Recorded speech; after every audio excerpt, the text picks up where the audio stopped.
یہ قوم کی بیٹیوں کو نچوا کر کس کلچر کو پروموٹ کر رہے ہو؟ کون سی ثقافت ہے یہ؟ اور پھر اسکول کے داخلی دروازے پہ لکھواتے ہیں آئیے دیکھیں ہم فروغ تعلیم کے لیے کوشاں ہیں۔ جو آپ کوشاں ہیں نا وہ ہم دیکھ رہے ہیں، آج یوتھ ڈے، آج ہیلتھ ڈے، آج کلچر ڈے، آج فوڈ ڈے، مطلب کچھ بھی، اور یہ پاکستان کی ہر دوسری گلی میں ہو رہا ہے۔ اسکول کے باہر دیوار پر لکھیں گے علم نور ہے، علم حاصل کرو، گود سے لے کر گوڑ تک، اور دیوار کے اندر وہ تو آپ کو پتہ ہی ہے۔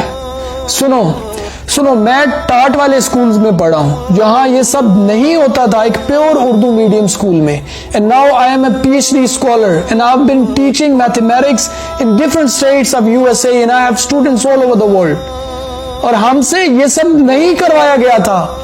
اب یہ بتائیے کہ اس سب کا ذمہ دار کون ہے؟ اسکولز، والدین، سسٹم یا گورنمنٹ؟ محبت کا تقاضا یہ ہے کہ آپ دوسرے کے لیے سہولت پیدا کریں، قید کرنا، گرا لگانا، جن سے محبت انہی پر مسلط ہونا حاسد فاسد کی نشانی ہے۔ پتہ ہے اڑتے پنچھی آوارہ ضرور ہوتے ہیں مگر نسلی ہمیشہ ایک ہی ہاتھ سے چوک کھاتے ہیں۔